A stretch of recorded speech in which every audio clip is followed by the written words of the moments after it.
अब योगी सरकार यूपी में एक ऐसा ही मास्टर स्ट्रोक खेलने जा रही है। सूत्रों के हवाले से खबर है कि योगी सरकार चुनाव से पहले महिलाओं को 50-50 हजार रुपए की आर्थिक सहायता देने का मेगा प्लान तैयार कर रही है। चुनाव से ठीक पहले महिलाओं के खातों में 20,000 रुपए की पहली किश्त भेजी जाएगी और बाकी बचे 30,000 रुपए चुनाव के बाद 3 अलग अलग किश्तों में दिए जाएंगे। उत्तर प्रदेश में 2027 के विधानसभा चुनाव से पहले योगी सरकार सबसे बड़ा सियासी दांव चलने की तैयारी में है। जैसा हमने आपको बताया इस खबर के जरिए, महिला कल्याण विभाग के जरिए प्रस्तावित इस योजना के तहत महिलाओं को कुल 50,000 रुपए की आर्थिक मदद देने पर विचार चल रहा है। इस योजना में SC, ST, BPL और 12 लाख रुपए तक की सालाना आय वाले परिवारों की महिलाओं को प्राथमिकता मिलेगी। बीजेपी के इस दाव के सामने आते ही यूपी की राजनीति में 20,000 बनाम 40,000 का सियासी संग्राम छिड़ गया है। समाजवादी पार्टी के राष्ट्रीय अध्यक्ष अखिलेश यादव ने इस योजना को बीजेपी का एक और जुमला बताते हुए इसे पाप की कमाई करार दिया है। इस बीच आपको बता दें, अखिलेश यादव ने सोशल मीडिया एक्स पर पोस्ट किया है। बीजेपी के ऐलान पर अखिलेश यादव का हमला, बीजेपी 20,000 देगी तो हम 40,000 से शुरुआत करेंगे। यूपी में महिलाओं को 20,000 रुपए देने को जुमला बता रहे हैं अखिलेश यादव। वहीं दूसरी तरफ 40,000 रुपए देने का ऐलान भी कर रहे हैं। दूसरे राज्यों में महिलाओं से पैसे वापस मांगे जा रहे हैं। 10 साल में महिलाओं को ये पैसा क्यों नहीं दिया गया, ये सवाल भी खड़ा किया है अखिलेश यादव ने। तो अखिलेश यादव का ये सोशल मीडिया पोस्ट। अब इस पूरे मामले पर उत्तर प्रदेश में सियासत भी तेज हो गई है। कांग्रेस और समाजवादी पार्टी बीजेपी पर हमलावर हैं तो बीजेपी भी करारा जवाब दे रही है। महिला सशक्तिकरण, महिला सम्मान के लिए, हमेशा नारी शक्ति के लिए आगे बढ़ाने के लिए, स्वरोजगार के लिए, उनको आगे बढ़ाने के लिए हम लोगों ने बहुत काम किए हैं आदरणीय मोदी सरकार ने। और उसी क्रम में तमाम योजनाएं हैं जो पाइपलाइन में हैं, जिससे कि हम कैसे और बेहतर कर सकते हैं। हर राज्य में, पूरे देश के कोने कोने में हमारी जो माताएं बहनें हैं, उनको सशक्त करने के लिए, उनको रोजगार देने के लिए, उनको अपने आत्मनिर्भर करने के लिए, तो ये योजनाओं में एक ऐसी योजना की प्लानिंग तो हमारे यहाँ चलती रहती हैं। तो अब ये कब एग्जीक्यूट करेंगे, क्या होगा, ये चीज़ें आपके सामने तब आ जाएंगी जब सरकार से कोई चीज़ें बनकर सामने आएंगी, वो सामने आएंगी। लेकिन हम जो विपक्ष कह रहा है, हम उसको बताना चाहते हैं कि हमने महिला सम्मान के लिए भी काम किया है, महिला सशक्तिकरण के लिए भी काम किया है और उनको स्वरोजगार के लिए भी घर घर काम देने का काम किया है। उनको, महिलाओं को सशक्त किया है, आत्मनिर्भर किया है हमने देश की महिलाओं को। आपने क्या किया है आप बता दीजिए ना, आपसे बताया करें जब आप जाया कीजिए, उनसे पूछिए कि आपने क्या किया है, आप बता दीजिए। भारतीय जनता पार्टी अपने 10 साल के कार्यकाल में उत्तर प्रदेश की महिलाओं को फ्री गैस का सिलेंडर होली दिवाली तक नहीं दे पाई। आज जो भ्रष्टाचार से ग्रसित पार्टी है, जो प्रभु श्री राम के चढ़ावे में चोरी करने वाली पार्टी है, वो आज एक बार फिर से महिलाओं को जुमला दे रही है। वास्तविकता ये है कि इस बार चुनाव में हार साफ साफ दिख रही है भारतीय जनता पार्टी को, और इसी कारण वो सिर्फ और सिर्फ पैसे का इस्तेमाल करके अपने लिए वोट इकट्ठा करने का जुगाड़ कर रही है। तो देखिए, आपने जो राजनीतिक रिएक्शन है वो यहाँ पर सुने, लेकिन ऐसा पहली बार नहीं हो रहा है कि कोई राज्य सरकार महिलाओं के खाते में इस तरीके से कैश ट्रांसफर को लेकर बड़ा ऐलान कर रही हो या उस पर विचार कर रही हो, या महिलाओं को ध्यान में रखकर इस तरीके की कोई योजना बनाई जा रही हो।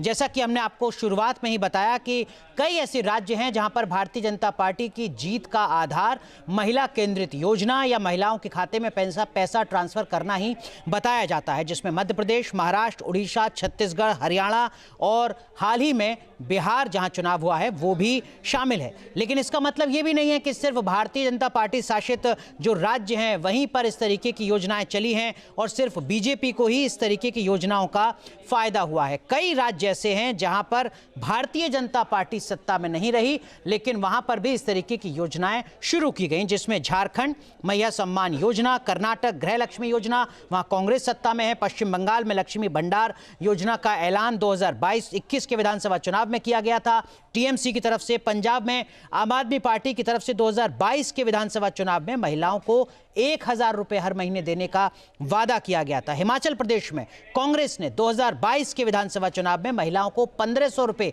महीना देने का ऐलान किया था और तमिलनाडु में 2021 के ही चुनाव में वहां की सरकार ने 1,000 रुपए, डीएमके की सरकार ने महिलाओं को 1,000 रुपए देने का ऐलान किया था। तो इस मोर्चे पर भारतीय जनता पार्टी और विपक्षी दलों के बीच में जो अंतर है वो बहुत ज्यादा नजर नहीं आता है, लेकिन देश का सबसे बड़ा सूबा है उत्तर प्रदेश, अगले साल विधानसभा का चुनाव होना है। ऐसे में यहां सबसे बड़ी रकम का ऐलान जिस पर विचार किया जा रहा है वो अपने आप में राजनीतिक समीकरण को किस तरीके से प्रभावित करेगी, ये देखना होगा। खबरें आ रही हैं कि उत्तर प्रदेश सरकार महिलाओं के खाते में 50,000 रुपए देने पर प्लान बना रही है। वहीं अखिलेश यादव ने पलटवार किया है, सियासी पलटवार, ये कहते हुए कि वो अगर 20,000 रुपए देंगे शुरुआत में तो हम 40,000 रुपए देंगे। हमारे साथ एक खास पैनल जुड़ेगा इस मुद्दे पर बात करने के लिए। गुलाम अली खटाना साहब हमारे साथ जुड़ चुके हैं। आप सांसद हैं भारतीय जनता पार्टी के। खटाना साहब, क्या बीजेपी के लिए जीत का आधार यही है कि महिलाओं के खाते में पैसे ट्रांसफर कर दो?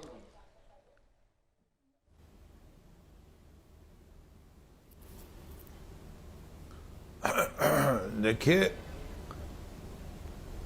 वुमेन की इज्जत देना, वुमेन को इज्जत देना और फिर उसको इकोनॉमिक एम्पावर करना और फिर उसको पॉलिटिकल एम्पावरमेंट की तरफ जाना, ये नरेंद्र मोदी जी गवर्नमेंट का विजन और मिशन हो सकता है।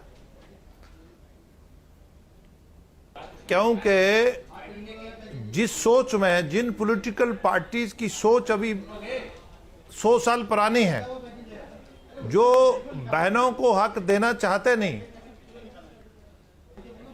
जिन्होंने वुमेन्स के साथ जुल्म करना, उनको घर में इज्जत ना देना, टॉर्चर करना, वो क्या जाने जी।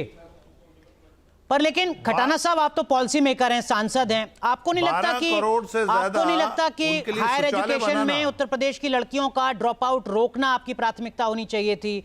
देश के सबसे बड़े सूबे में वर्ल्ड क्लास यूनिवर्सिटी जो ग्लोबल रैंकिंग में टॉप 100 में हो, वो बनाना, वो स्थापित करना आपकी प्रायोरिटी होनी चाहिए थी।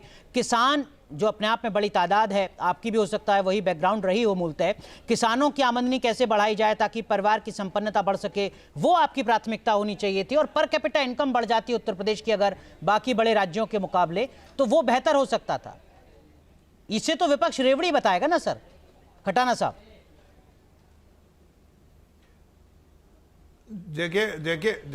देखिए, आप बिल्कुल आप ठीक कह रहे हैं, बट जिनकी प्रायोरिटी में वुमेन्स का हो ही नहीं, जो वुमेन्स को रिजर्वेशंस का रोड़ा अटकाते हूं, जो वुमेन्स का इज्जत न दे पाए हूं, वो वुमेन्स की अगर मोदी जी उनकी स्कीम्स के उज्ज्वला से लेकर बेटी बचाओ से लेकर आज वुमेन्स, हमारी बहनें किस तरह इज्जत से, शान से शहरों में अपना रोजगार कमाती हैं, रात को देर आए तक अपनी हिफाजत महसूस करती है, पूरा एनवायरनमेंट है। ठीक है, ये यूनिवर्सिटीज की बात कर रहे हैं। ठीक है, आप करें कि भारतीय जनता पार्टी का मतलब है महिलाओं का सशक्तिकरण, विमेन एम्पावरमेंट।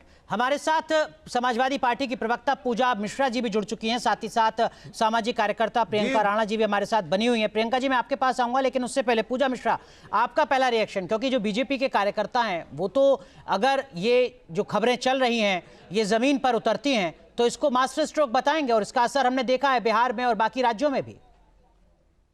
अनुराग जी, आपको नमस्कार और साथी प्रवक्ताओं को भी नमस्कार। और उसके बाद में आपने बिहार और जो है देखा होगा महाराष्ट्र के परिणाम क्या रहा है। जब जो है आप जो कंसाइंस खरीदते हैं, अगर आप चुनाव से पहले लेकर के आते हैं ऐसी योजना जो डायरेक्ट मनी बेनिफिट देता हो, तो ये दिखाता है कि आप कंसाइंस खरीदना चाहते हैं।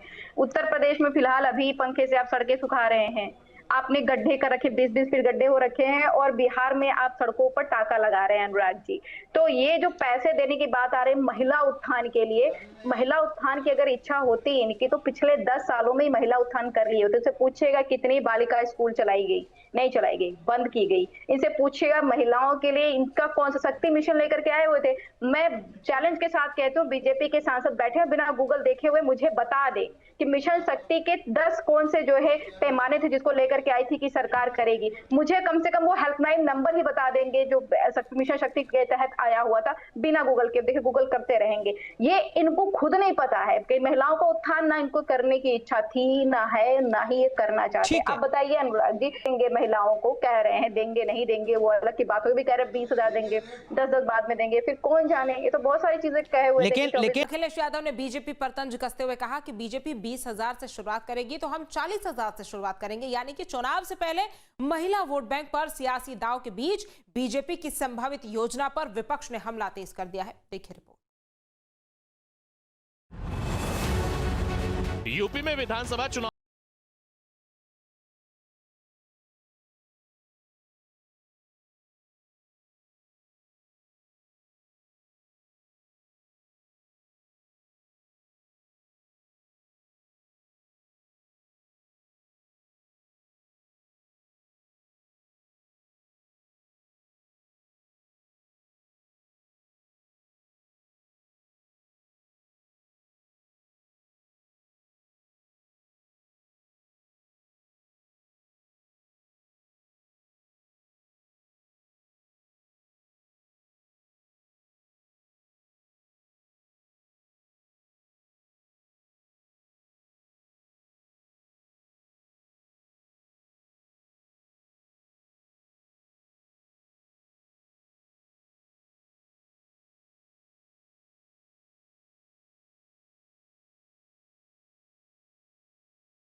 आय 12 लाख रुपए तक है, यानी सरकार के सामने चुनौती है कि योजना को सिर्फ बेहद गरीब परिवारों तक सीमित रखा जाए या इसका दायरा बड़ा किया जाए। सरकार की इस संभावित पहल का दूसरा बड़ा मकसद महिलाओं को स्वरोजगार और आत्मनिर्भरता से जोड़ना बताया जा रहा है। ऐसे में नई योजना को भी मौजूदा महिला समूहों और छोटे कारोबार से जोड़ने की संभावनाओं पर विचार किया जा सकता है। महिला आत्मनिर्भरता पर जोर, SHG मॉडल, समूह आधारित रोजगार, स्वरोजगार, आर्थिक गतिविधियां, महिलाओं की आय बढ़ाने की कोशिश। तमाम योजनाएं हैं जो पाइपलाइन में हैं, जिससे कि हम कैसे और बेहतर कर सकते हैं। हर राज्य में, पूरे देश के कोने कोने में हमारी जो माताएं बहनें हैं, जो बहनें हैं, उनको सशक्त करने के लिए, उनको रोजगार देने के लिए, उनको अपने आत्मनिर्भर करने के लिए, तो ये योजनाओं में एक ऐसी योजना की प्लानिंग तो हमारे यहाँ चलती रहती हैं। तो अब ये कब एग्जीक्यूट करेंगे, क्या होगा, ये चीज़ें आपके सामने तब आ जाएंगी जब सरकार से कोई चीज़ें बनकर सामने आएंगी। लेकिन यूपी की इस संभावित योजना को सिर्फ सरकारी कल्याणकारी योजनाओं के तौर पर नहीं देखा जा रहा। इसके पीछे चुनावी गणित भी है। देश के कई राज्यों में महिलाओं को सीधे आर्थिक सहायता देने वाली योजनाएं चुनावी राजनीति का अहम हिस्सा बनी है। बिहार में मुख्यमंत्री महिला रोजगार योजना, मध्य प्रदेश में लाडली बहना, महाराष्ट्र में मुख्यमंत्री मांझी लाड की बहन और हरियाणा में दीनदयाल लाडो लक्ष्मी योजना जैसे उदाहरणों के बीच यूपी की संभावित योजना की चर्चा भी तेज हो गई है। इन राज्यों के अनुभवों ने राजनीतिक दलों को यह दिखाया है कि महिला मतदाताओं के लिए सीधे आर्थिक लाभ वाली योजनाएं चुनावी रणनीति का महत्वपूर्ण हिस्सा बन सकती हैं। अब यूपी में बीजेपी भी महिला मतदाताओं को लेकर अपनी रणनीति को और धार देने की कोशिश में नजर आ रही है। भारतीय जनता पार्टी अपने 10 साल के कार्यकाल में उत्तर प्रदेश की महिलाओं को फ्री गैस का सिलेंडर होली दिवाली तक नहीं दे पाई। आज जो भ्रष्टाचार से ग्रसित पार्टी है, जो प्रभु श्री राम के चढ़ावे में चोरी करने वाली पार्टी है, वो आज एक बार फिर से महिलाओं को जुमला दे रही है। लेकिन इतना साफ है कि 2027 की चुनावी जंग से पहले यूपी में महिला वोटर एक बार फिर केंद्र में है। बीजेपी के सामने चुनौती है महिला लाभार्थियों के अपने आधार को और मजबूत करने की, तो विपक्ष के सामने चुनौती है इस वोट बैंक में अपनी जगह बनाने की। हमने बिहार में भी देखा था कि चुनाव से पहले किस तरह सरकार ने सबके महिलाओं के खातों में पैसे पहुंचाने का कार्य किया था, और हमने ये भी देखा महाराष्ट्र में भी इस तरह का कार्य हुआ है। तो हम इसकी बात के लिए तैयार है। हम जानते हैं कि सरकार कुछ न कुछ इस तरह का करेगी, लेकिन समाजवादी पार्टी इस बात के लिए तैयार है। और अगर 50,000 रुपए तक की प्रस्तावित आर्थिक सहायता योजना जमीन पर उतरती है तो इसका असर सिर्फ महिलाओं की आर्थिक स्थिति पर नहीं, बल्कि प्रदेश के चुनावी समीकरण पर भी पड़ सकता है। Team news state,